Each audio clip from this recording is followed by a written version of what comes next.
और दोस्तों, क्या हाल है? तो आप सबका स्वागत है किताबी कीड़ा में। जैसे कि आपके साथ में कुछ लोग होंगे जो कि बहुत कम समय में बहुत ज़्यादा सक्सेस पा लेते हैं, बट आपको पता होता है कि वो आपके जितना ही काम कर रहे होते हैं, बट आपसे ज़्यादा आगे निकल जाते हैं।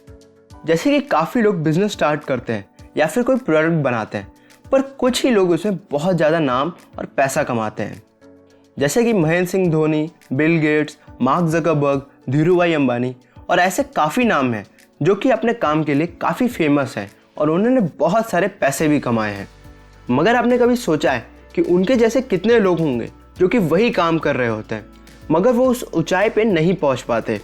तो ऑथर गैरी केलर एंड जे पेपरसन ने अपनी बुक वन थिंग में बताया है कि कैसे हम भी एक काम को करके वो सब पा सकते हैं जो हमें चाहिए।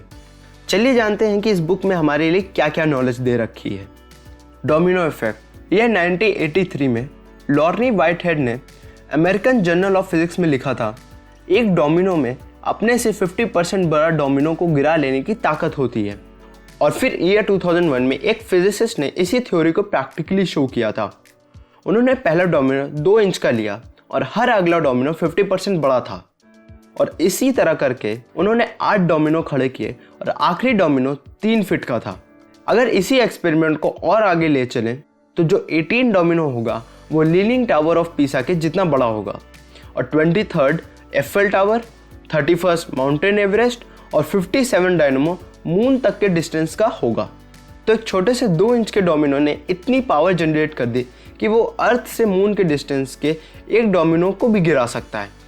इसी थ्योरी का यूज़ हम अपने गोल्स के लिए भी कर सकते हैं। ऑथर कहते हैं कि हमें अपने गोल्स बहुत बड़े सेट करने चाहिए, मतलब इतने बड़े कि वो ईजिली पॉसिबल ना हो। जैसे कि अगर आप बिल्कुल भी नहीं दौड़ते तो आपको गोल ये सेट करना चाहिए कि आप मैराथन में दौड़ेंगे और उसको जीतेंगे। अब बात आती है कि आप इस गोल को कैसा पूरा करेंगे। तो हमें सबसे पहले गोल तक पहुंचने के लिए उससे पहले छोटे छोटे गोल सेट करने चाहिए, जैसे कि डोमिनोज को किया है, और फिर उन डोमिनोज को गिराना स्टार्ट कर देना चाहिए। जैसे कि अगर आपको मैराथन जीतना है तो पहले आप जॉगिंग स्टार्ट करने का गोल बना सकते हैं। फिर जब आप उस गोल को पूरा कर लें देन आपको रनिंग करने का गोल सेट करना चाहिए और फिर उसको पूरा करना चाहिए।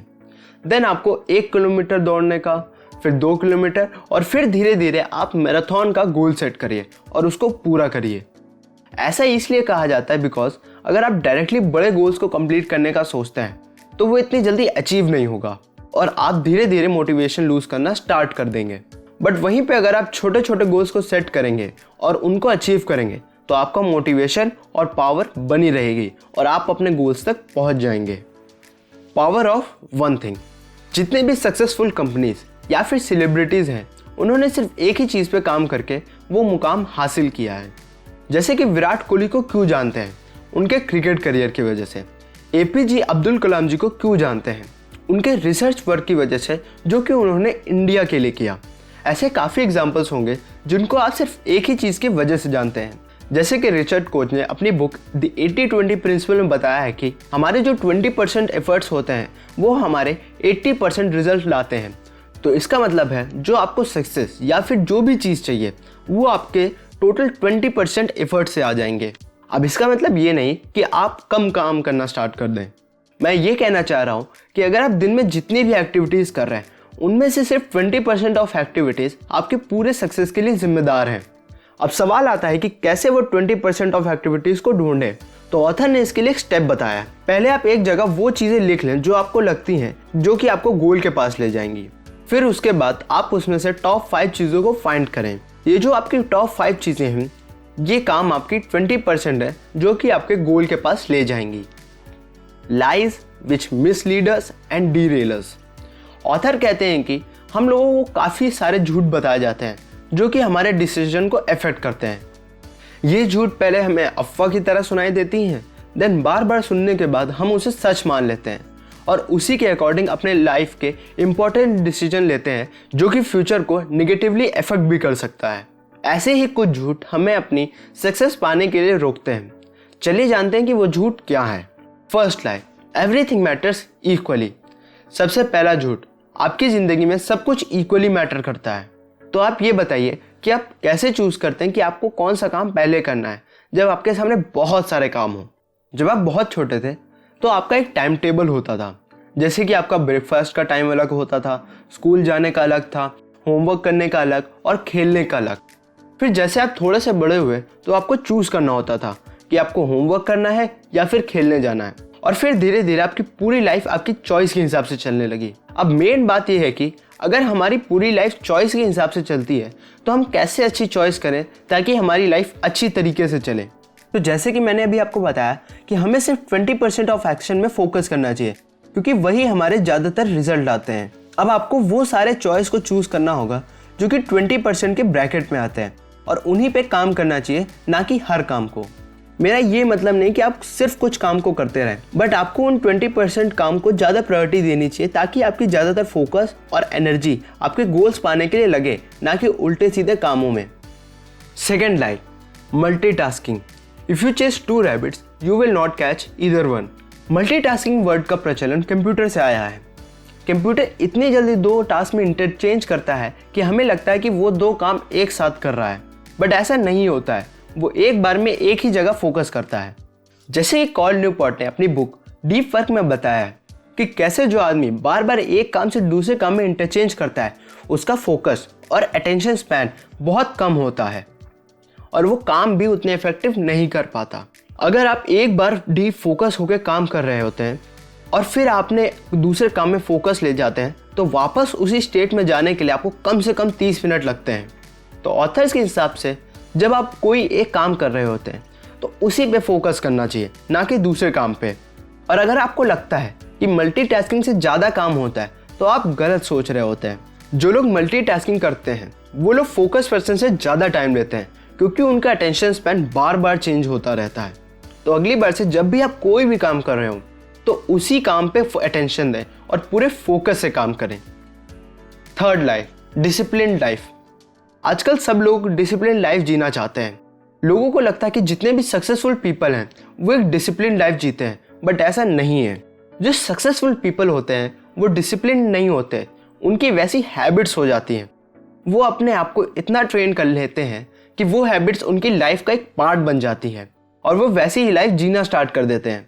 तो बेसिकली आपको डिसिप्लिन में नहीं, हैबिट्स में फोकस करना चाहिए ताकि आप उन हैबिट्स को अपनी लाइफ में उतार लें और उनको as a part of life बना लें। डिसिप्लिन आपको सिर्फ शुरुआत के दिन में ज़्यादा नीड होती है, जब आप उस हैबिट को बना रहे होते हैं। फिर जब वो हैबिट्स आपकी लाइफ में इंट्रोड्यूस हो जाएगी तब आपको उतनी ज़्यादा डिसिप्लिन की नीड नहीं होगी और आप आसानी से अपनी लाइफ को चेंज कर सकते हैं। और अगर आपको अपनी लाइफ को चेंज करने के लिए हैबिट चाहिए तो इसके ऊपर मैंने एक वीडियो बना रखी है, वो आपको आई बटन में मिल जाएगी और उसका लिंक मैं डिस्क्रिप्शन में भी डाल दूंगा। Fourth line, willpower is always on will call. Where there is a will there is a way. आप में से काफ़ी लोगों ने ये ज़रूर महसूस किया होगा कि जब आप सुबह उठते हैं तो आप आसानी से कोई भी काम कर लेते होंगे, चाहे उसमें कितने भी चैलेंजेस आए। वहीं पे शाम होते होते आपको कुछ भी काम करने का मन नहीं करता और आप मुश्किल काम कल के लिए टाल देते हो। तो ऑथर बताते हैं कि ये इफेक्ट हमारी विल पावर की वजह से होती है। हमारी विल पावर एक बैटरी की तरह होती है, वो सुबह रिचार्ज हो जाती है और फिर अगर यूज़ करते हैं तो वो शाम तक ख़त्म हो जाती है और फिर उसे रिचार्ज होने के लिए टाइम लगता है।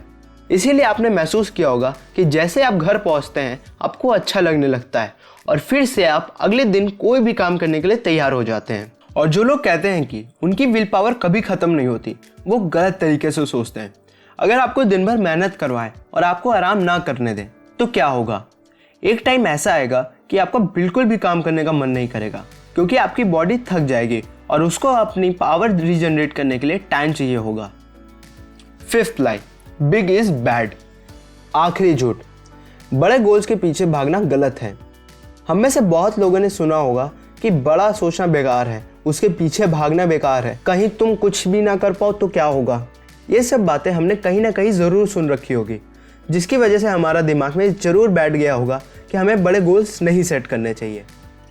बट एक बात बताइए, अगर आप बड़ा काम करने का सोचेंगे ही नहीं तो वो पूरा कैसे होगा?